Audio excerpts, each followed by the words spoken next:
Assalamualaikum warahmatullahi wabarakatuh. Salam sejahtera, salam kebajikan, namo buddhaya, om swastiastu.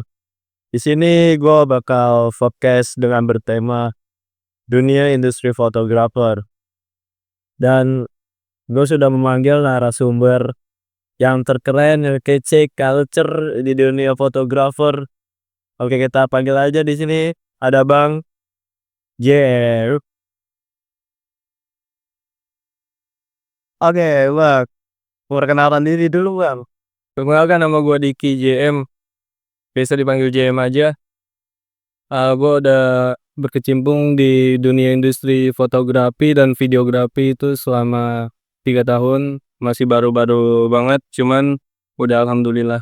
Nah, ini Bang, kan udah berkecimpung di dunia industri fotografer selama 3 tahun.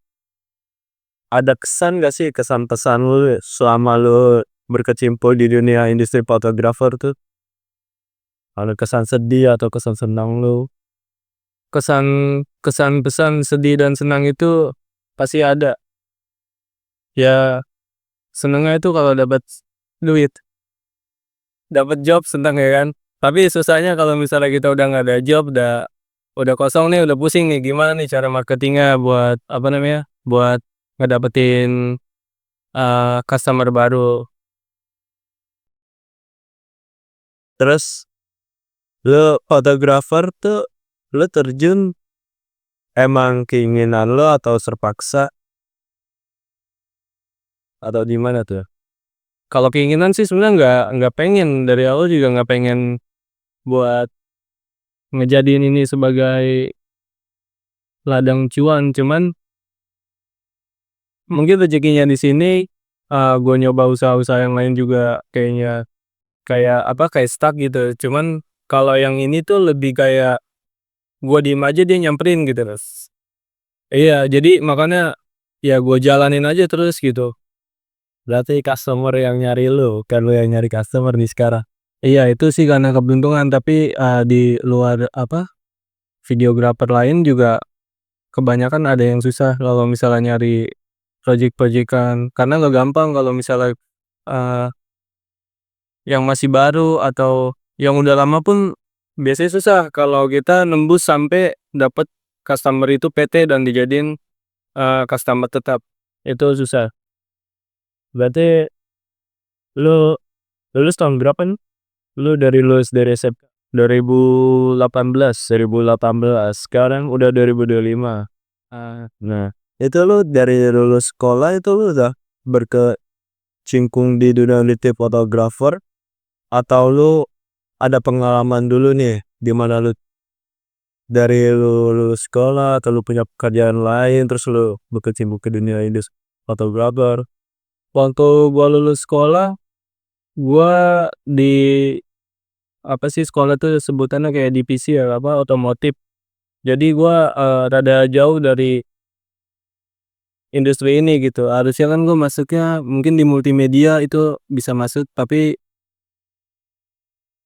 mungkin karena hobi juga ya. Jadi pas gua lulus sekolah juga gua lebih senengnya foto-foto, tapi gua lebih seneng motoin gua sendiri daripada motoin orang. Dari foto-foto lu sendiri. Tapi gua lebih resepnya itu ngeditnya. Jadi Iya, kayak ngedit lebih asik aja gitu ngeditnya, karena dulu mungkin tuh di zaman itu sampai zaman sekarang juga sama ya, kayak orang tuh lebih seneng kayak main game gitu. Nah, gue juga nggak ngerti kenapa gua nggak seneng main game, malah lebih senengnya kayak apa namanya, bikin bikin sesuatu yang bisa kita kasih lihat ke orang gitu. terus selama ini kan udah 3 tahun nih, lu udah ada customer tetap atau masih merintis?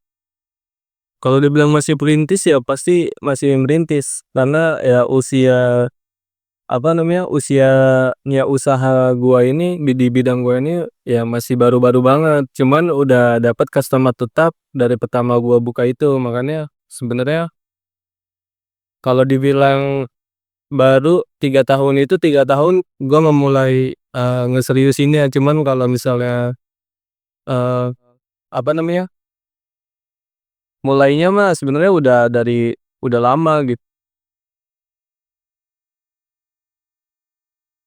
Ada nggak sih Bang, kayak sepak terjang lo itu di dunia foto aku kayak berat banget nih awal-awal merintis karir, gimana nih cara nyari konsumen, gimana nih cara kayak usaha milik lu pribadi, lu udah punya pribadi kan berarti usahanya ya, udah nyari konsumen gimana biar tertarik pakai jasa lu ya? Cara buat ngedapetin konsumen sih, satu yang paling penting sebenarnya relasi. Kadang kita nggak perlu skill yang terlalu bagus-bagus banget, tapi kalau relasi lo orangnya bagus-bagus gitu, terus lo bisa dipercaya, mau gimana pun itu lo bakalan dianggapnya kayak, ya lu bisa gitu. Karena kayak apa yang yang gua jalanin sekarang itu sebenarnya gua belum bisa ini itu waktu itu. Paling ya kalau cuman basic foto, video, ngedit, sinematik kayak gitu kan itu mah gampang ya, bisa semua orang belajar sebentar aja udah bisa. Cuman karena relasinya bagus nih, jadinya, eee, ya customer kita juga bakal percaya aja gitu kalau kita tuh bisa, padahal, kita usahain aja dulu sebenarnya kayak gitu. Terus customer lu nih lebih apa, mungkin lu fotografer atau lu videografer juga nih? Fotografer, videografer, pilot drone, animasi. Itu paling banyak tuh customer dari mana? Apa lu dari private juga? Iya, prewed. Perusahaan pernah pakai jasa lu? Iya, Pernah. tapi cuman baru dapat satu perusahaan tetap, belum dapat perusahaan-perusahaan yang lain. Nah, karena itu, relasi. Karena aku juga pernah dapat, calon customer perusahaan, itu karena direferensiin sama perusahaan yang pernah gua bikinin juga video gitu. Ya kalau paling banyak sih, sebenarnya paling banyak di wedding-an ya, di perorangan gitu ya. Di wedding. Loh, terus nih Bang, kan apa, prewedding atau perusahaan kan pasti pakai kameranya beda lah. Ya iya prewedding buat itu ada nggak sih gear-gear yang kasih tahu buat teman-teman nih yang masih baru-baru ya pengen tahu gear-gear apa aja yang dipakai yang bagus buat di situasi prewed atau di situasi buat videographer usaha, boleh Bang dikasih tahu? Paling enggak ya lo menyesuaikan aja, kayak lo sesuaiin. Pertama, kalau misal lo dapet job, lo sesuaiin budgetnya. Jadi kalau budgetnya udah ada, budgetnya udah turun, lo baru bisa kira-kira milih nih gira apa aja ya. Kalau misalnya PT, itu gira biasanya harus yang bagus. Paling enggak lu pakai lensa yang harganya juga lumayan mahal-mahal, karena ya dari harga job PT itu biasanya lebih lebih gede daripada job perorangan. Tapi kalau misalnya kayak wedding-an yang perorangan kan itu budgetnya biasanya lebih kecil. Nanti lu bisa nyesuaiin lagi kameranya apa, tapi seminim-minimnya paling enggak kalau misalnya pakai Sony, paling enggak Sony 6400 itu buat bikin video, tapi buat foto juga bagus. Kalau dari Canon paling enggak lu pakai yang 6D, 5D, 60D, 60D paling minim lah ibaratnya gitu. Banyak juga ya berarti gear-gear itu pengeluaran banyak pemasukan. Iya, tapi buat lo yang masih pemula, mungkin lu bisa nyewa-nyewa kamera. Kalau gue bisa nyewa kamera, satu di daerah Bogor tuh dekat apa sih namanya, Gunung Putri, kalau enggak di Jakarta Selatan, BSM. Nah itu dia dia berdua itu, alat-alatnya lengkap. Jadi kalau misalnya lu baru mulai nih, lu bisa nyewa kamera-kamera dulu. Jadi maksudnya jangan lu pengen punya gear dulu nih yang bagus gitu, tapi kan budget belum ada gitu kan susah juga gitu. Gimana caranya kita dapetin customer tapi kita juga belum punya gear, ya paling enggak kita apa namanya, nyewa-nyewa aja lah di tempat-tempat, Kalau udah ada duitnya baru dah beli. kalau udah gitu baru beli, itu paling bagus, jadi untungnya bakalan lebih gede lagi. Ya Bang, kan masih banyak nih orang-orang yang di luar sana berpikir bahwa kalau jadi fotografer atau videografer itu pekerjaan yang sulit dijadikan karir tetap. Tuh, gimana sih tanggapan lo tuh tentang segmen itu? Kalau sulit pasti sulit, semua kerjaan tuh pasti sulit. Gimana caranya kita bisa dapat customer, gimana caranya kita bisa ngevisualin, apa yang customer pengen, itu kan semuanya susah gitu, nggak segampang kayak kita ngasih teori, semuanya butuh praktek, butuh teori, butuh waktu, butuh uang, itu lumayan, apa namanya, lumayan susah lah gitu. Tapi sekalinya lu udah bisa ngejar itu semua bakal gampang, karena yang gua tahu di industri fotografi atau videographer, biasanya tuh orang lebih suka make jasa yang udah dia percaya. Jadi walaupun dia bakal ketemu sama industri yang baru, apa, pesaing yang baru, itu belum tentu dia bakal make itu walaupun harganya lebih murah, kecuali dia percaya juga gitu. Berarti tuh kita harus cari konsumen tuh ya tetap gitu, jual jual jasa kita tuh yang bagus gitu ya Bang, baru bisa menarik, daya tarik ke konsumen tuh menarik. Iyalah pasti harus itu mah. Terus nih Bang, tanggapan lu nih tentang media sosial gitu, gimana? Iya, ya. Makasih untuk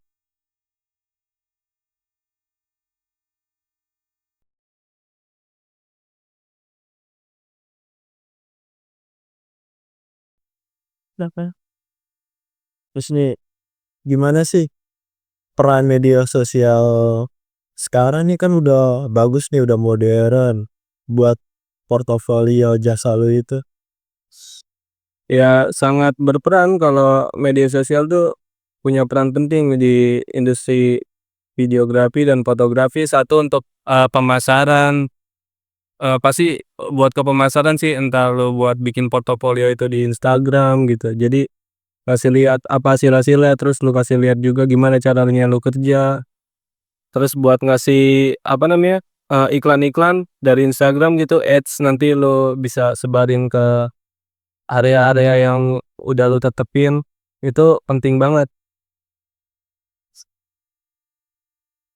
Berarti media sosial itu berperan sangat penting ya buat iya di mana menjual hasil karya-karya lu. Buat ngejual lah, iya, ibaratnya kayak lapaknya gitu. Sebenarnya sebenarnya lebih lapak tuh sebenarnya lebih buat, apa namanya, lapak, eee, gi gimana ya, media sosial tuh ibaratnya kayak lapak lu aja gitu. Jadi kalau misalnya lu ini kan di dunia multimedia, jadi sebenarnya yang harus lu kejar itu ya multimedia juga, media sosial juga. Jadi nggak perlu banget sebenarnya tempat, kayak, apa namanya, kayak studio gitu nggak perlu, kecuali lu, ngebikin studio foto, studio buat rekam video gitu.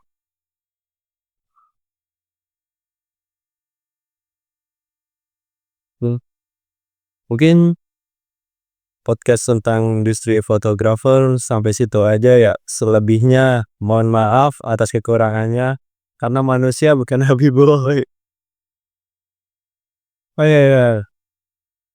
Kalau untuk jasa nih Bang, nah jasa lu kali ada yang mau pakai jasa-jasa lu, bisa di-add aja Instagramnya zcs.my.id. dcs.blog.id. Kalau bisa search di website juga. Di website ada. Oke, oke, terima kasih Bang Jen.